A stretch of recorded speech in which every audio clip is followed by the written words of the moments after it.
के प्रवक्ता हैं। अजय जी, आपका स्वागत है।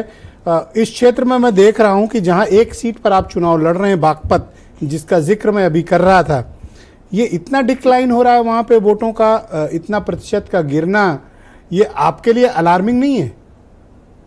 जैसे देखिए, पिछली बार भी जो वहाँ बागपत में वोट परसेंटेज हुआ था 2019 में, वो शायद 62% था। हाँ, 63 के लमसम जी, 63 के करीब था। और अब भी शायद जब तक अपडेट होगा, मुझे लगता है 58% तक पहुंच जाएगा।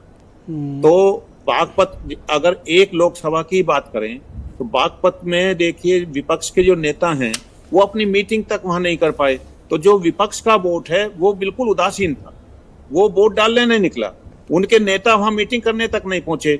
और वहां के जो उम्मीदवार हैं, अमरपाल शर्मा जी बागपत में चुनाव लड़ रहे थे, हमारे गाजियाबाद के रहने वाले हैं, उन पे 17 मुकदमे थे, गैंगस्टर तक के हत्या के मुकदमे उन पर चल रहे थे।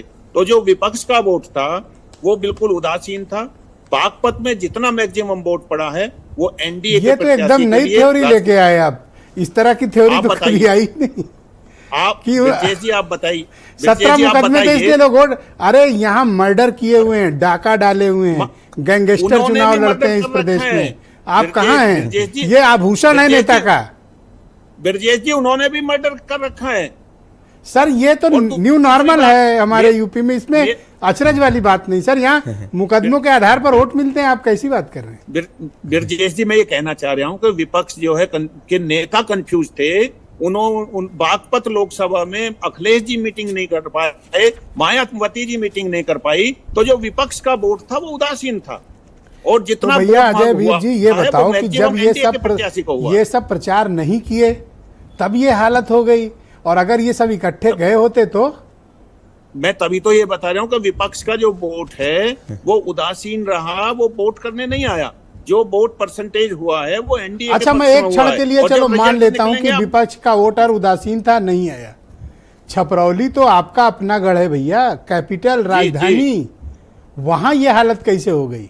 ब्रजेश जी, छपरौली में जो वोटिंग हुआ है वो मैक्सिमम एनडीए के प्रत्याशी के लिए हुआ है। वो हमारे वोटर हैं, वो सारे लोग घरों से निकले हैं। अच्छा, इनके वाले नहीं आए तो इनके वाले भी मतलब 50% हैं, क्योंकि आप वहां तो 50 से नीचे की पोलिंग है अभी तक।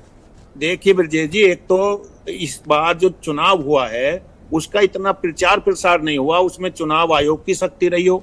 आप देखिए, बिल्कुल कहीं ऐसा लगता ना अब ये दोहरे दो बैट से ना खेलो, एक ही बैट अलाउ है। बताइए ना, आपने पहले कहा कि सब हमारे निकले, अब कह रहे हैं प्रचार प्रसार ठीक से नहीं हुआ। ना दो बल्ला नहीं, एक ही बल्ला चलेगा सर। नहीं ब्रजेश जी, मैं ये कह रहा हूँ, अगर विपक्ष का भी वोट निकलता तो परसेंटेज बढ़ती। तो वो परसेंटेज इसीलिए तो नहीं बढ़ी। ये अनिला सिंह की पार्टी मदद की है कि नहीं, दिल से बताना सही? बिल्कुल मदद की है। और भारतीय जनता पार्टी ने ऐसे चुनाव लड़ाया है कि जैसे हर सीट पे भारतीय जनता पार्टी का उम्मीदवार चुनाव लड़ रहा हो। हमने हर सीट पे ऐसे चुनाव लड़ाया है एनडीए के प्रत्याशी को जैसे राष्ट्रीय लोकदल का चुनाव लड़ रहा हो। हम 80 की 80 सीटों पर चुनाव लड़ रहे हैं। 11 बजे तक तो मैंने सतपाल सिंह का बूथ देखा था, खाली था। वो सुबह बयान सुना था उनका। आपने पता नहीं किस कह रहे थे कि मतभेद इतनी जल्दी नहीं खत्म होगा। नहीं, ऐसा नहीं है।